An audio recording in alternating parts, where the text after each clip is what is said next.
Fresh off an almost demoralizing loss to the Dallas Mavericks. Moral victories, they're not a thing anymore. These comebacks, a lot of the time, you'd rather your team just went out and got slaughtered, as opposed to all this false hope, all these almost wins that our Boston Celtics are racking up. It feels like on the regular. I am Adam Kaufman. This is Celtics Beat. Evan Valenti, our producer, back with us this week. Mark Murphy from the Boston Herald does a great job and a good friend of this program as well. Fellas, I'm just going to start with this. I'm seeing things on the floor. I know that they have lost 7 of 10. I know that we are all down. I know there's the Fire Brad crowd. Danny's got to go. He's not making moves. Evan Fournier, he's only been around a couple games. He scored 6 points in like 60 some odd minutes. He sucks. I'll tell you what. I think they're going to the conference finals. What do you think? Am I crazy? I think they're going to the conference. I know. April Fools, guys. April Fools. April Fools. That was the worst April Fool's joke I've seen today. Congratulations. I know. And, my kids keep saying, do an April Fool's joke. I think they think it's like a magic trick. It doesn't work that way. No, I just think they've lost their mental toughness.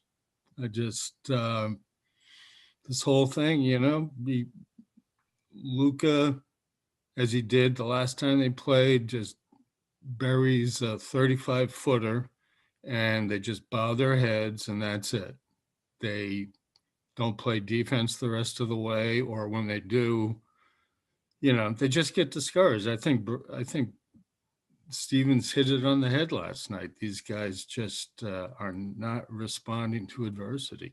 They just, yeah. So Twitter, the vocal minority, if you will, although it's getting louder, Twitter wants to put that on Brad. We can always talk about the roster issues this team has, and there are many, and Danny has owned that, and that's on him. But I have pointed out, I've talked about, I'm far from the only one, by the way. It's not a hot take, but I've mentioned it on several of these shows. It just looks like when you watch these games that Jayson Tatum, Jaylen Brown, they know how good they are. They're all stars, and Kemba Walker hasn't been fully himself this year. He's dealt with the injuries and obviously load management and whatnot. It just seems like the two stars, they don't trust anybody else on the roster, which is why you're seeing so much ISO ball and that type of thing. And I'm not even totally blaming them, given the inconsistency of everybody else. I mean, they should trust each other, quite frankly, more than everybody else. But when it impacts the system, the style of play, and as you just alluded to, and as Brad, to the degree that Brad does, went off on after that game last night, it just looks like everybody collectively is out there on the floor quitting. I don't know how many times, Mark, we need to hear Kemba Walker say this year, I'm getting discouraged. And when I get discouraged, I can't show it. I can't get down to the dumps. I need to, I need to pick myself. Well, so do it, man. Like, easy for me to say, I get it. But now we're not even talking about athletic ability anymore. Now we're just talking about like mental fortitude. If you're going to get down to the dumps, if you're going to get discouraged, you got to snap yourself out of it and be something of a leader. And if the players can't do it to themselves on the floor at a certain point in time, we are going to have to, maybe it's this show, have a real conversation about Brad Stevens and his role in this. Yeah. I think part of it, the more I see Tatum these last few weeks, part of it is just he's gone into such ISO mode. I think it's affecting other people. And I don't want to say he's to the level of Kyrie was to him, but he's holding on to the ball. He's waiting for the floor to clear. It's like he's playing like the guy who worked out with Kobe all summer, Mm-hmm. And I think that's got to change. Fans' greatest fears realized already. It only took a couple years. I can't believe I'm saying it. I think that's part of it.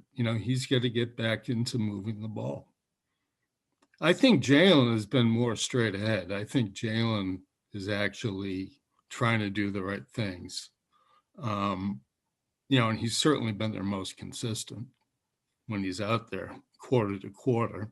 I mean, it's become a Tatum that you don't see him until the fourth quarter. It's, there's, I think. Or like the other night when he erupted in the first quarter and then disappeared. Yeah. For, what seemed like the rest of the game and then showed up again late. Yeah, and I'm not sure he's taking good shots. I think some of those threes are bad shots. And he, last night going in the fourth, what was he? I think he was 1 for 7 from three. He finished 1 for 8, so it's not like he had a terrific day. It's not like he was amazing. But when you talk about that, I love Jayson Tatum, and I keep going back to this one thing that Dwayne Wade said a couple of months ago on TNT. The problem with Jayson Tatum is Jayson Tatum, can basically hit any shot at any time on the floor that he wants, which is an unbelievable skill, especially when you're 23 years old. The problem with Tatum is he doesn't uplift the rest of the roster like he needs to for this team to be who they need to be. And I'm not, and this is the thing that, Adam, you and I talked about this at the beginning of the season. This is the first year in the Tatum Brown era, where they're, 1 and 2 in the pecking order, et cetera. Mm-hmm. But this is the first year these guys are going to actually get some serious scrutiny, in terms of wearing the problems that this team has, and them accepting responsibility and blame for this thing, right? Because everybody's trying to throw around, where does the blame go? Where does the blame go? And as Danny said this morning on 98.5, everybody shares the responsibility of losing. I mean, Danny said, I accept some of this. It's on Brad, but it's also on our players. And he was talking about it more in terms of Brad, how, Brad's not out there, going 11 of 40, whatever the Celtics went last night against Dallas. Brad's not out there shooting shots. He's only trying to get people in the right places. He's not the one controlling where the ball goes all the time. So when you get back to blaming the product on the floor, that, is that blame starts at the top. That starts with Tatum. And I got into a little bit of this a couple of days ago with some people on Twitter about some of the shots that Tatum takes, and about how people throw numbers at me. Oh, Tatum shooting 40 whatever percent on, pull up threes. But the step back three, early in the shot clock from 28 feet, 29, 30 feet is not a good shot, especially when you're not in rhythm. My problem with Tatum is, he thinks he can create himself some rhythm with that shot at any time during the game, where you and I and all of us, I think, understand, if you're not in rhythm to start the game, and when Tatum's in rhythm, he'll hit a couple of threes in a row and you're like, all right, now he's cooking. But the best way for a guy to get in rhythm is to try and drive to the basket, try and get fouled, and go to the free throw line. And this team, and Kemba's done a good job of it recently, getting to the free throw line. They brought in Fournier to kind of help that. But this team lacks rhythm consistently. Right. And part of that is because this team does not get to the free throw line and does not take free throws. And, you're trying to hit home runs constantly. And when you're not in rhythm, those home runs, they don't fall. No, I think, and I think they're getting a little entitled. Last night, Smart went back to this whole thing. Well, we're not getting rewarded offensively or defensively. We're not getting rewarded for playing hard defense. Yep. In other words, they're getting called for a lot of stuff. And I think they feel like they're getting screwed a little bit. But it's not the way to look, obviously, not when they're not attacking, they're not being aggressive. And that's why they're not getting calls. Well, I know we've heard, Chris Forsberg, another good buddy of this program over on NBC, and Kendrick Perkins on the post-game shows. These guys have been saying regularly, and they're right. This team, to your point, entitlement, Mark, it just seems like they expect everything to come easier than it is to this point in the year. And I don't know if that's, a few of these guys, not everybody, but a few, the figureheads, whether it's Smart, Tatum, Brown, you can sprinkle in Kemba from last year, just these, 3 trips to the conference finals in 4 years, almost trips to the NBA finals a couple of times. And, more often than not being among the upper echelon of Eastern Conference teams. And now they're sitting 2 games below 500, playing remarkably inconsistent, playing like crap. Honestly, right. I mean, I've talked about it on this show before, Mark, that this is the first time in a long time, certainly in the Brad Stevens era, that I can remember, hate watching a team basically. Like this is not a fun team to watch at all. No, it's not an no, enjoyable experience. And I don't know if it is, to your point, entitlement, or as the other guys said, just expecting things to come easier. But to me, it just becomes a, where do you get off? Like when your top stars are really good, they're all stars, but they're so young, 24, 23 years old. Like you have not been around long enough to have that mentality, even in the AAU culture that exists today. Right. This team argues way too much with the refs. It's like 4 guys, depending on who you look at. Tatum's been doing it since he was a rookie, but it's, and they're getting beat because they're arguing. At least I thought I saw a couple of plays like that last night where 2 guys are back talking to the ref and Dallas gets a fast break hoop. It's, they're just way too much into that. Yeah, it's not been pretty. So I guess, it circles back to where we started. Let's go to Brad Stevens, because we've been having these conversations on these shows elsewhere. Ever right before the show sent me a clip from Stephen A. Smith now, and he's paid for the hot takes, obviously, but I don't think Brad Stevens is long for Boston if this continues, and the players have tuned him out, and it's white noise out there, and Danny's going to have to move on. Well, here, just a quick reality check for people who want Brad Stevens gone. One, Celtics in the last several months gave him another extension. He's around for another 6 years or something like that. He presumably passed on, not that we know anything was concretely offered, but presumably passed on what, second to staying in Boston would have been his dream job, and coaching the Indiana Hoosiers. He left that, and he's not going to North Carolina with Roy Williams retiring. Maybe he's waiting for Krzyzewski. Maybe he's just waiting on Duke. I don't know. I doubt it, though. I really do doubt it. I think that, Brad strikes me as the kind of guy that wants to get this done here, that wants to finish the job that he started. And I am still a believer in him. I am. I'm not calling for his head or anything like that. I still think that you have one of the brightest minds in terms of coaches in the NBA. But obviously a bright mind is only going to take you so far. You need to be a motivator. And Brad, post-game last night, was about as heated as we have ever heard him. And I know he has said in the past, the way I sound to you guys isn't necessarily how I sound in that locker room. I remember him saying that to Gary Washburn once. So I'm sure, no, he's not going to throw things and curse probably, but I'm sure he is yelling at his players and taking them to task. We don't get to see that, and we certainly don't see it on the sidelines.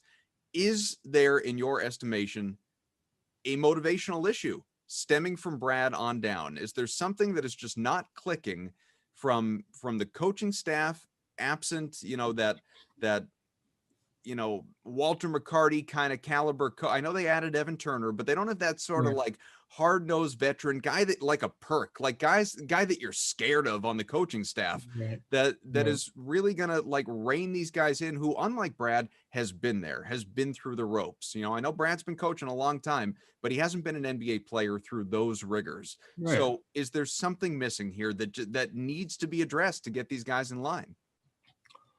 I think that's a good point. That I think the players have become a little hard-headed, and maybe they're not hearing as much. I know Gary got a lot of heat for writing the players have tuned out Brad column, but I think there's a certain amount of that. I mean, when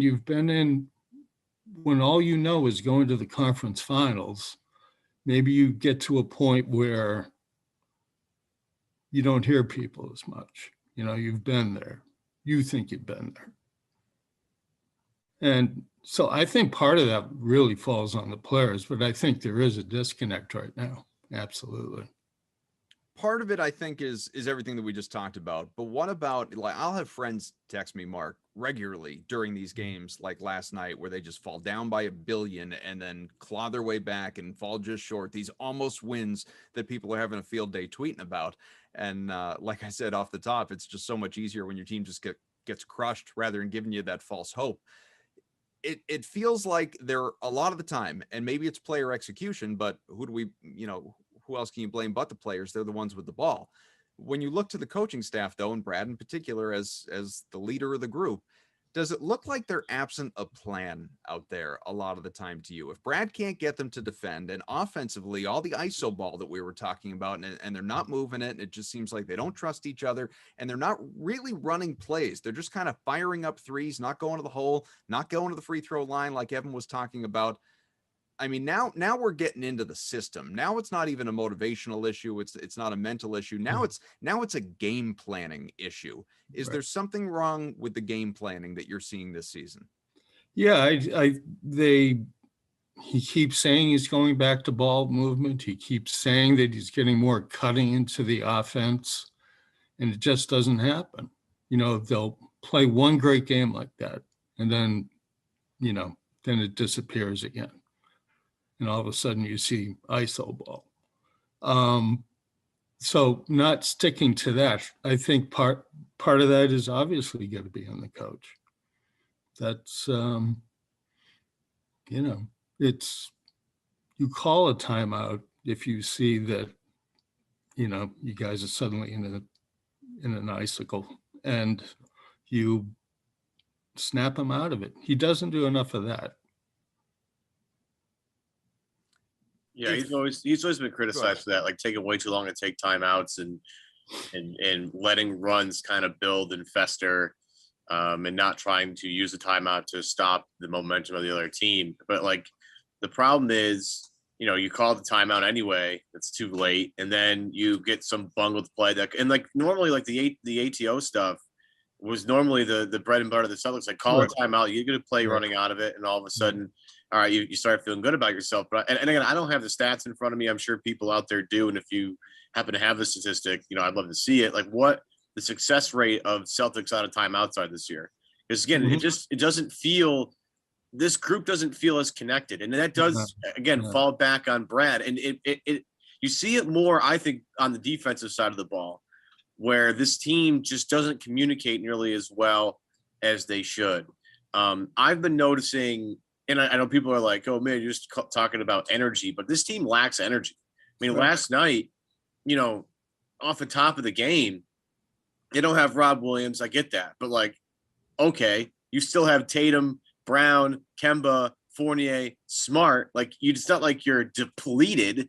You still have a lot of talent, and they start the game very lethargically. You have, the Mavs get up sort of big. You talked about a couple of shots that Luka hits that are out of this world, because Luka's an out of this world player. And this team drags their head, and they run some BS offensive set that doesn't do anything. They go back down the other end, and they don't play good defense. But then they get back into with their defense a little bit. They make a run towards the end of the first quarter, and you think but they just can't seem to string things together. And, part of that's on the players, and part of that's on the coach. And I think, Brad's is as frustrated as anybody else in terms of what's going on here. But when you have disconnects defensively like this team has had, especially when you go back to past years and they've just been, didn't matter who the hell was on the floor, this team was good defensively. I mean, you go back to having like Jay Crowder, Kelly Olynyk, Marcus Smart, Isaiah Thomas. You go back to any one of these teams, and, collectively as a unit, they play well defensively. At least they would have that to hold their hat on. Like, yeah, they wouldn't, shoot the lights out every night. Nobody expects that. But defensively, the effort was there. I just don't see, the effort looks bad. The effort looks off. The chemistry looks off. The energy looks off. Unless things are perfect. Unless, like, you saw it the other night when, they played Milwaukee the night they won, right? You saw much better energy to start the game. Fournier, the trade has been, passed, and he's coming shortly, right? They have their starting five of Kemba, Jaylen, Jayson, Marcus, and Rob. Like, the conditions were perfect and everything seemed to work. But when things aren't perfect, this team seems to have some reason, like they're stuck in the mud or something. I can't quite explain it. And that, when you want to blame Brad for stuff, I will blame Brad for this team lacking mental focus. Sure. So you want to say the hospital Celtics are flatlining this year? Very nice. Thank you. Very nice. Yeah, I think they're incredible front runners. When things are going great, they're great. The moment things turn, they just tuck it in. It's, anybody can hit baskets when you're on the end of a 12-0 run, but it's when you guys hit one of those droughts that Brad was referring to that, they just lose confidence. It's like they quit. I really don't know where that comes from, because they've been to the Eastern Conference Finals 3 of the last 4 years. So they know the right way to play. It's, it's just that responsibilities have shifted, maybe, they thought that a veteran like Tristan Thompson would sort of keep everybody in line, but he hasn't even been part of the picture. You get him on the floor in the first place. No. So, maybe Fournier does something. From a leadership standpoint. Mark, do you have anything, because I think it's been obviously refuted by Celtics players at this point, about, the Tristan Thompson, parties too much or it goes out. Do you have anything on that? No, that, that was Kevin's report. I haven't heard a word about that. I just know the Celtics denials on it. Yeah. They've come out pretty strong about it. Yeah. It included. It must be hard this year to kind of notice stuff like that when nobody's in the locker room and, everybody's zooming in at the end of games, your press conferences, like that stuff. Yeah. It's hard to even get a read on any of that because nobody's even around. No, that kind of access hasn't existed for a year. Right. So, it's, you're not there when Smart decides to start throwing chairs against the wall. Right. But, it's hard to tell. I mean, it could be. I mean, I see just in the on-court product, I see divisions. So, Mark Murphy, let's go back to the Brad Stevens discussion for just a moment here. And again, I don't think he's gone. Evan doesn't think he's gone. I'm going to put words in your mouth. You don't think he's gone. I don't think any of us are calling for him to be gone. And please do, interrupt me if you do. But let's just have the conversation for the Fire Brad crowd that's out there and people saying, just give us someone else. This guy's overrated. He's not motivating the team. What does he really want here? And blah, blah, all the stuff that we always see on social media. He's got to go. He sucks. Now, again, I don't agree with any of that, but let's just say he's got to go. Who would you want? Now, I've had friends of mine suggest, assistant X, assistant Y, guys that either, are retreads or haven't yet had that opportunity. And who knows? I mean, like Bruce Cassidy with the Bruins, right? Like maybe somebody, gets the opportunity and they actually do run with it. And hey, this, people were skeptical, but this was the right move. I don't know who that guy is. The only guy that I can think of in the NBA that if you said to me, Brad's got to go, who do you want? The only one I can come up with that's available, obviously, because that's a big part of it for people that would get Doc. You can't have Doc. Right. The only guy that I can think of, Mark, is Kenny Atkinson. That's the only guy that I can think of that. Yeah.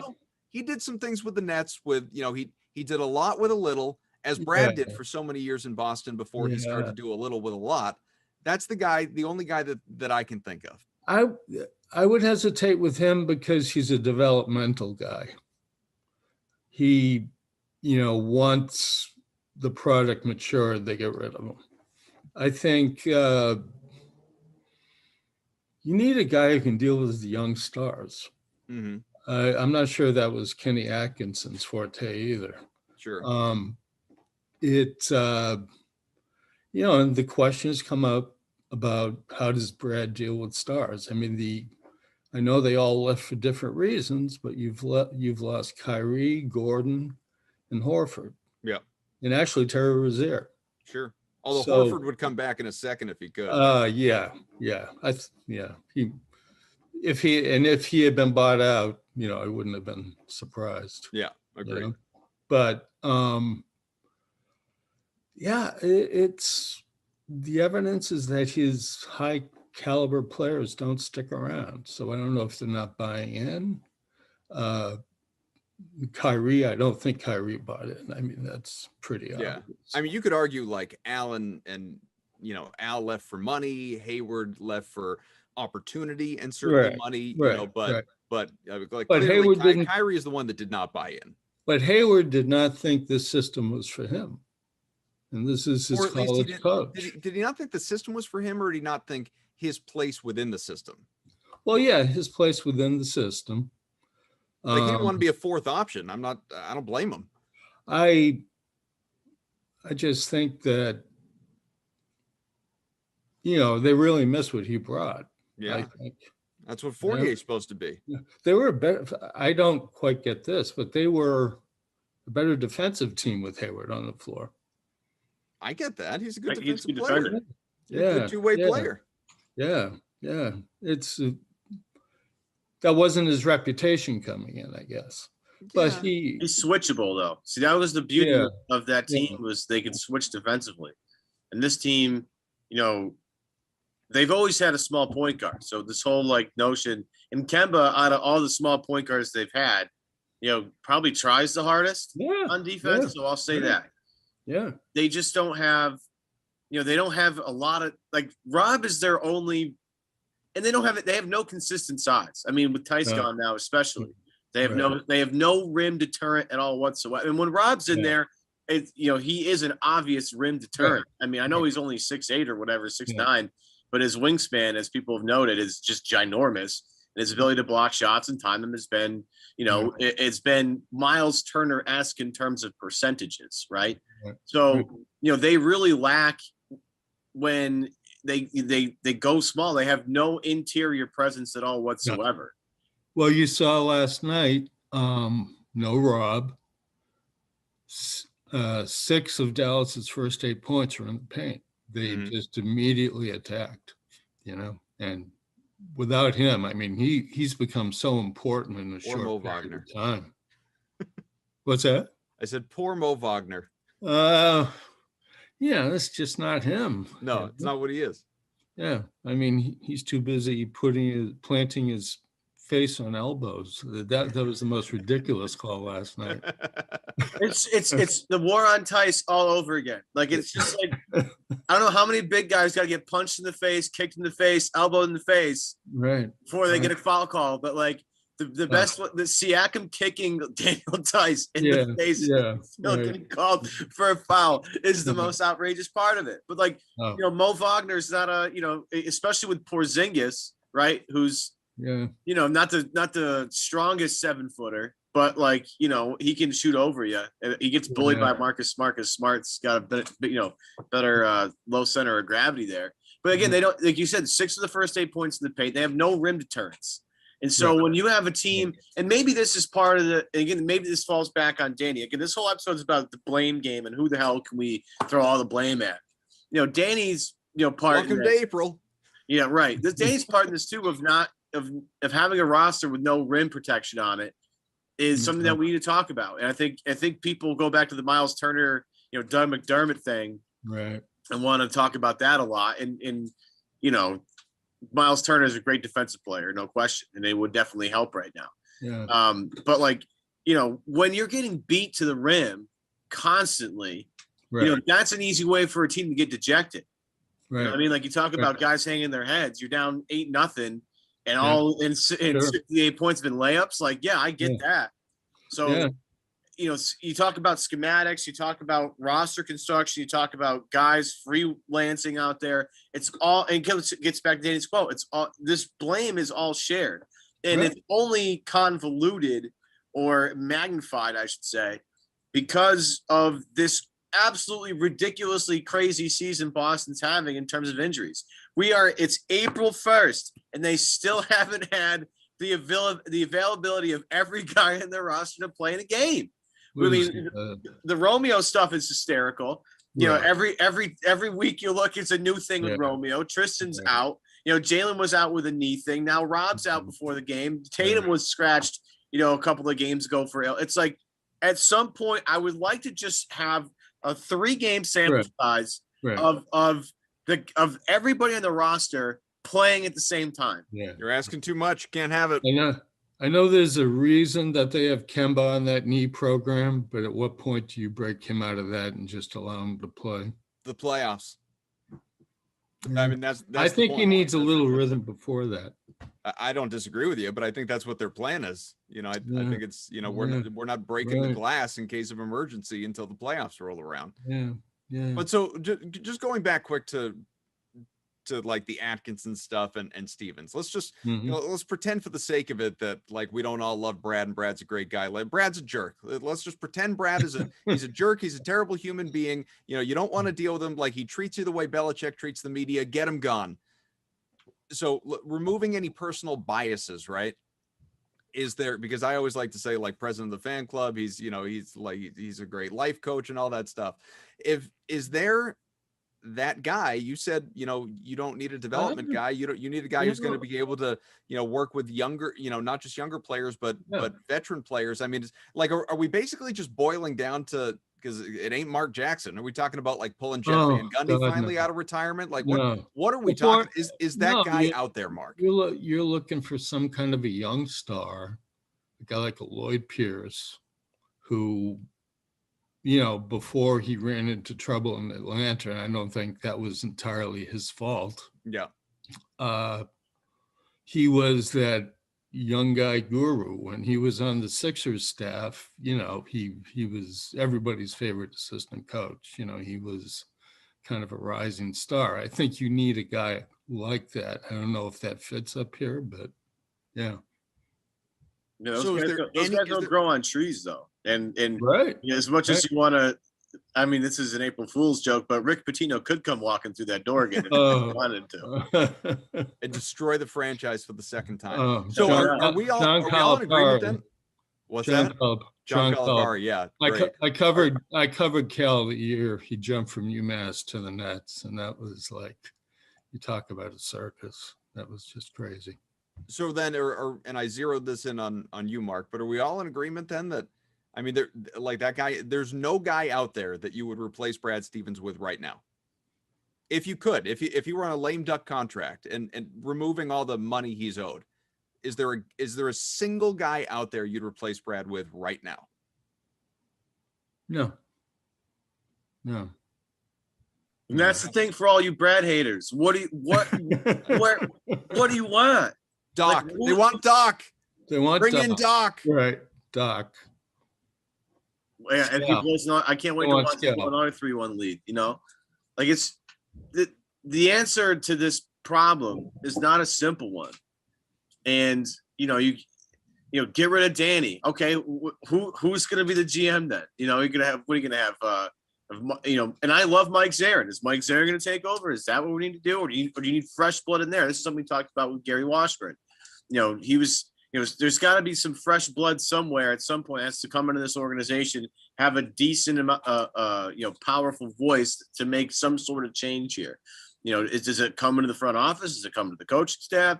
Is it a player, a veteran that comes in and straightens these guys out? I mean, that's all the questions that Danny and ultimately Wick and Steve and everybody else that works in that ownership group have to come up with. Because this season, or do we just go, hey, this is one of the weirdest seasons in the history of the league, and we shouldn't put a lot of stock? Wasn't that last year? No, again, you could say this continuing into this year is it's almost like it's one long season. It really is. I'll go with you on that. Yeah. But go ahead. No, well, just the coaching thing, like you go back to that, I know the segment's been mainly about coaching. There's not one of those guys that's just going to magically come available. Like, what are you going to do? Like try and get Mark Few out of Gonzaga? We can go out of the college ranks and try and find somebody. Chris Beard just got a job with Texas. They did that though. Broke that news. But the good college, like the only guy that I would sell out for in the college ranks of anybody is Jay Wright of Villanova. And Jay Wright's had opportunities to come to the NBA and he said no every time. So Jay Wright's not the guy to fix it either. So to all of you that complain about Brad, but like the other options really don't exist. The coach, as Mark has said, that can handle young stars, that guy's probably on a team with young stars on it, right? Well, and again, it's not like a guy like Jay Wright has any experience handling the Kyrie Irvings of the world, right? Like this, Who's going to do that? I mean, it's going to be a next NBA player. I think. Right. It's going to be. Is it Rondo? Is it Chauncey Billups? Rondo the genius? You know what? Rondo probably had a better relationship with Brad than he did with any other coach he ever had. And that's saying something. Because he didn't throw water bottles at him? Yeah. That's true. Yeah. Or Brad, and this might be part of what the current situation is. Brad's not confrontational. Yeah. So, Is that the move then? Just be like, hey, Rondo, here's a boatload of money to retire. We need you on our bench. Or like you bring Rondo in as a player. Like because Rondo, he's probably not willing to give it up. He just won a championship ring last year, and he was a good player on a Lakers team that won the title. It's not like he wasn't some random scrub at the end of the bench. No, he was pivotally important to the Lakers winning that title. I mean, I have a hard time being like, yeah, that's the move. Just throw a boatload of money at Rondo to be an assistant coach on a team instead of playing in the NBA. I don't see how that lines up. And, again, the answer is not a simple one, but I guess that could be an option. And I know that Rondo and Brad, I'm sure Rondo and Brad had their disagreements because Rondo disagrees with everybody. Sure. But, if they had a good relationship, maybe that's it. I don't know. But we all know Rondo's a genius, and eventually he's going to be a head coach because he just has the mind for it. Does he have it's funny. I don't feel like that's inevitable at all. Not because he couldn't be, but because I don't think Rondo just doesn't strike me as the kind of guy that wants to do that. I don't know. Mark, you were a hell of a lot closer to him than either of us. No, and he's just so smart. That's the thing about him. I did a story. His rookie year, I talked to his high school coach, who was Mike Bibby's cousin, Doug. And he was also Rondo's science teacher. And algebra. And so Rondo was in the back of the class sleeping, get his head on the desk. Yeah. And Bibby says, after every class, I throw out a challenge problem. So that day I throw it out. Everybody's sitting there trying to figure out. And all of a sudden, Rondo, with his head still planted on the desk, puts his arm up like this. And Bibby said, these are Bibby's words. He said, damn it, if the little SOB didn't get it right. So, Rondo's one of those kind of guys. Remember, though, sometimes, not every time without fail or anything like that, but sometimes it's the really smart ones that struggle most in that type of setting because, they have trouble with people they're trying to teach not grasping what they're talking about or not being able to do it. Like why couldn't some of these great players, a Magic Johnson, a Wayne Gretzky, whomever, like Larry Bird was obviously a great head coach, but some, haven't been able to do it because it's like, why can't you just go do like what I did? Why can't you go do what I'm talking about here? Right. And I don't know if Rondo's that guy or not. Maybe Rondo could boil it down, make it real easy to understand and go execute. I just have no idea. Yeah. Well, one thing about Larry for a moment, his great gift was he had no problem delegating. He had Rick Carlisle and Dick Harder doing his offense and his defense. And Larry, he was incredibly low ego as a head coach. Mm-hmm. But anyway, Rondo, the one indication of what he could be like is for all of the crap that's gone on with him the last couple of years, you'll never hear, unless, maybe with the exception of Ray Allen, you'll never hear a former teammate say he was a bad teammate. Right. He was a great teammate to people. And he just happened to not like Ray, I guess. But it was, so he'll have that kind of feel for the players. Avery Bradley, he brought him up under his wing. Mm-hmm. Avery got his whole attitude from Rondo. Yeah, they talk about it. His little stint in Atlanta. I think Jackie Mack has talked a little bit about how players loved him in Atlanta, and they brought him in to kind of take Trae Young and show him the ropes a little bit. And it's I'm not sure how much of that actually happened. I don't know because Trey's his own sort of monster in terms of, he's pretty unbelievable and offensively talented and sees the floor, very differently than most people do. I say this sort of jokingly as an April Fool's joke, but for some reason, LeVar's kids have otherworldly vision. Is someone like that to come in and teach these? Again, I know what it is. You bring Nelly out of retirement and get him on the sidelines again. He seems to be enjoying himself lately. It doesn't seem like he wants to do anything remotely involving coaching anymore. But I think he's enjoying himself more than he ever has in his life. I would agree with that.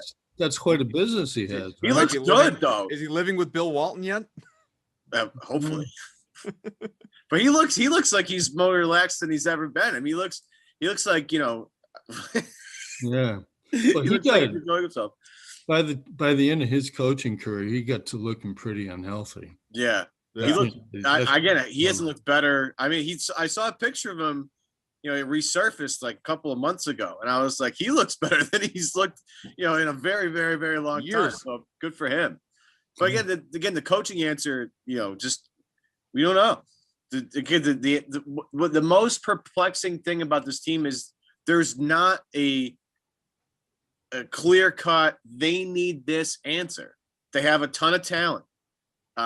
They have a smart head coach. They have a smart front office that's done well in trades. I mean, look, if they sign Fournier to a long-term deal, giving up 4 second-round picks, I guess, to acquire Evan Fournier is a no-brainer move. They've let some guys go, and that's been unfortunate. And there's been some injury things with Kemba, obviously, that you wish that could go the other way. But it's frustrating to sit here and still, it's April. We've watched so much of the season happen already, and still nobody has any idea what the hell is wrong with this team. I think it's on their 2 young stars to take over as leaders. I don't think Tatum's there yet, and I don't think Jaylen's quite there yet. That's the next step for this team. If they do that, then Smart's trying to do his part. But like you said, it's not even just vocally leading. Like Tatum might never be that guy. It's leading by example out there on the floor. And as Brad highlighted so much last night, we've already talked about it.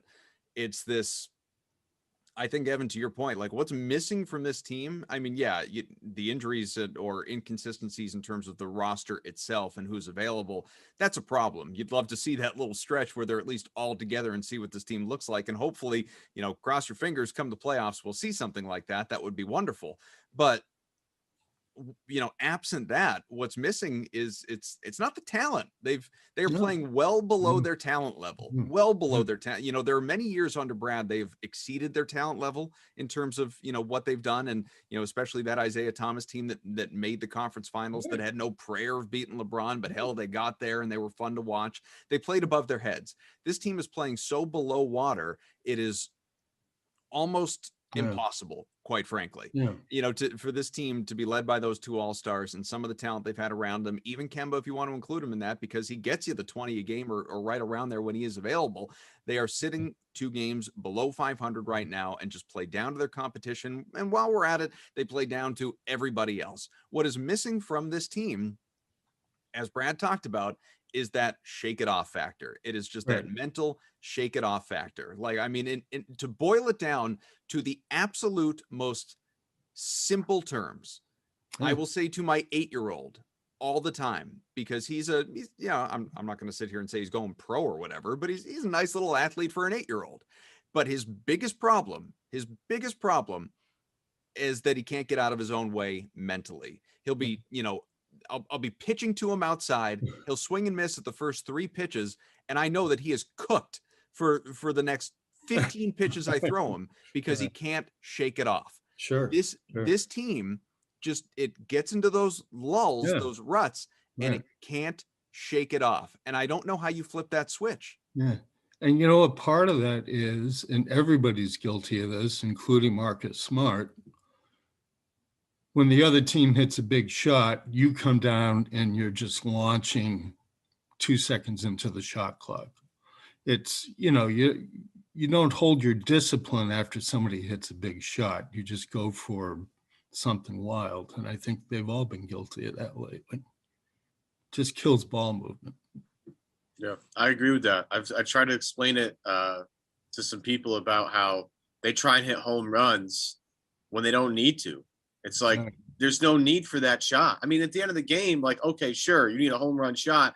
You know, you're down 6 and there's 59 seconds left. Yeah, you got to start maybe thinking about trying to hit the home run here to try and cut it down.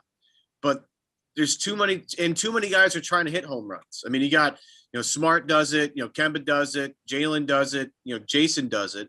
And when you go 0 for 4 with guys trying to hit home runs and the other team goes down and runs a good offensive set, you just keep burying yourself. This team, again, tries too much to try and be heroes.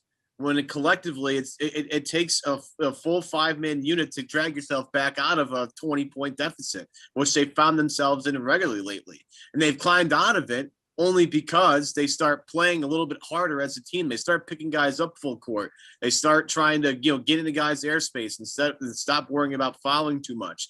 They get a little bit more aggressive. They get a little more handsy, sure, but they get a little more aggressive. They try and do some things, and all of a sudden, you just like last night against Dallas. They get it. They get the steal with Tatum at the end there. He doesn't finish, but Smart's right there to pick him up.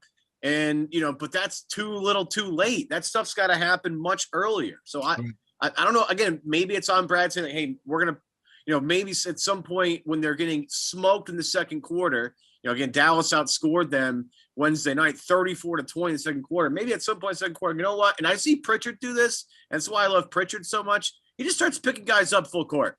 Just saying, you know what? I'll go up and Jalen Brunson throwing the ball on the floor. I'm gonna go make his life hell for a little while. Maybe they start doing that. Maybe they start aggressively trapping on defense. I mean, I don't know what it is, but when they start playing sound defense and turning guys over, that's when they start to look like normal again. If they aren't hitting shots, and that's happening frequently. If they can just start getting into guys a little bit more defensively, they can start building some more confidence. But they don't do that until it's desperation time. Right. And part of what's kind of infuriating is that in Tatum and Brown, you have two guys who are, when they're playing at their best, very high caliber defensive players, and they're not living up to that. It's, Tatum had this whole thing last year. Drew Hanlon said that he and Larinaga set up this goal to become an all NBA level defender. And I don't know if you remember, there was like a 3-week stretch where Tatum's blocking shots, he's shutting guys down. He was actually really serious about it. And I think that's really fallen off. Yeah. Again, the energy's not there on that end of the floor. Sometimes Jaylen brings it. Sometimes Jayson brings it. Smart usually does, but again, it's just a collective team effort that we're lacking here, I think. It almost felt like when he threw that ball off the backboard last night that he was just saying, I nearly said a bad word, where he was just saying the hell with it, Yeah. It's like, he didn't. It was more out of frustration than the play itself. But it's just where they all are right now. Well, before we do go, we've been going about an hour here. So before we wrap, one guy we've mentioned him a few times. We haven't really talked about him, Evan Fournier.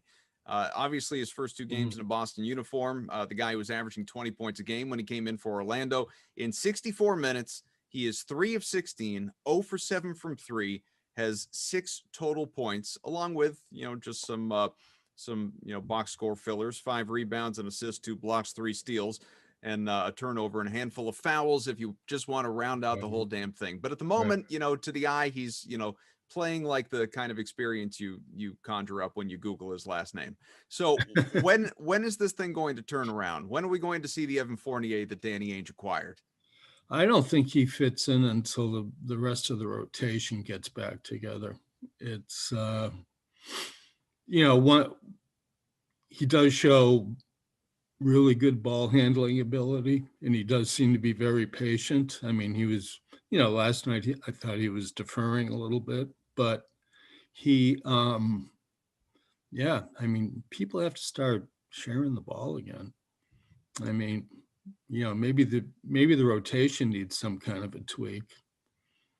I mean, you only got so many options. well, I was, one that's occurred to me from time to time is Kemba as a sixth man. Yep. If you want to give it a little bit of a jolt, but I don't know if they're going to do that. Sometimes Kemba gets lost when he's with Tatum and Brown together. Mm-hmm. I think he's a better option if he gets to shine at the front of the offense.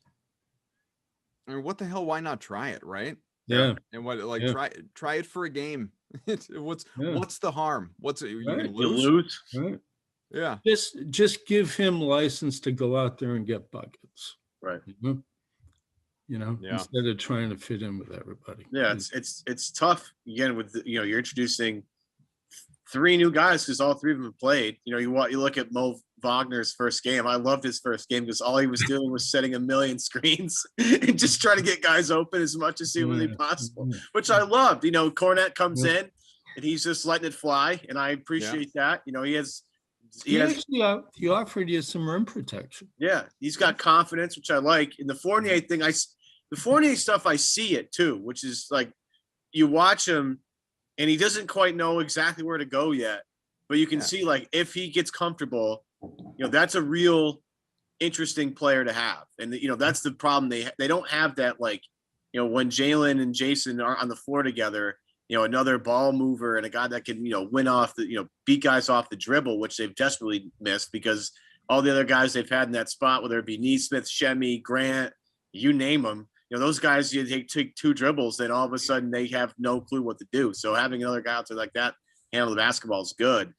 But maybe letting Kemba feast on second units is a good idea.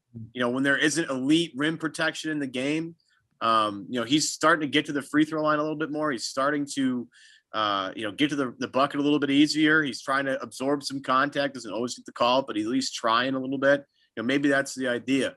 Fournier is going to be a big part of that, but they have to get him more comfortable. And once, everybody's back in action, maybe we can start building some confidence here. But again, getting everybody to be healthy for a week is a problem in its own right. Well, Fournier is the playmaker they say he is. I could see him playing off Kemba really well. Mm-hmm. But Rob too. I always look at Rob as the Marcus Rob minutes or the Marcus Pritchard minute or the Pritchard Rob minutes are always fun because those guys look for other people. Same thing with Fournier here as a guy that can really find open guys. I feel like Rob Williams is the perfect guy for them. Absolutely. Well, fellas, I'll say this much: for a show that wasn't necessarily, ripe with fun content, I had fun talking. It was a fun discussion about these things because at least we're out here trying to problem solve. I mean, it's not our problem, and no one's going to listen to us, from within the Celtics as far as what our advice is. But damn it, we're trying. We're doing our part, and I think the people out there appreciate it. It's been fun, guys. Thanks. Mark's the only guy we've had. Mark's the only guy we've had that can go toe to toe with me in the hair game. I think, though. Mark's one of the few that the COVID haircut's been kind to Mark for sure. Oh, listen, if you, especially now that he's got the beard too. Like if you put glasses on, I'm not so sure we couldn't run you through a filter and look at your future right here. This is actually a trimmed beard, so yeah. You see, well, Jared Weiss has been sprouting. Oh, Jared's been no question. He's leading. Listen, man, that guy's off kilter. He showed up to do our show a couple weeks back just wearing a robe. It's he's a wild card now. We don't know what to expect with him. Well, that's Marcus Smart's favorite locker room attire. That's right. His collection. Little did you know there was a dress code here today. You did not show up in a robe. Yeah. We're going to have to do that going forward. So the Celtics back at it against the lowly Rockets tomorrow night. This, God willing, should be a victory. Then they've got Gordon Hayward, Terry Rozier, and the Hornets on Sunday, both games at the Garden as well. The Sixers Tuesday, then Wednesday, the Knicks, and then the 7-game homestand wraps up with the Timberwolves a week from tomorrow. I mean, on one hand, hey, you couldn't have timed out a 7-game homestand better with fans returning to the Garden. On the downside, the Celtics are playing the way they are with fans at the Garden. How to at least take advantage of it, right? Yeah. Oh my God. Yeah. Well, hopefully it turns. Maybe they'll reel off, 6 in a row, and this time next week we'll be talking about a team that really could make a deep run in the playoffs. See how quickly things change, right? Mark Murphy of the Herald, Evan Valenti, I'm Adam Kaufman. Thanks all for being with us. It has been a fun hour, and let's try and find a little positivity in this world, shall we? Mark, thanks. Take care, guys. Thanks.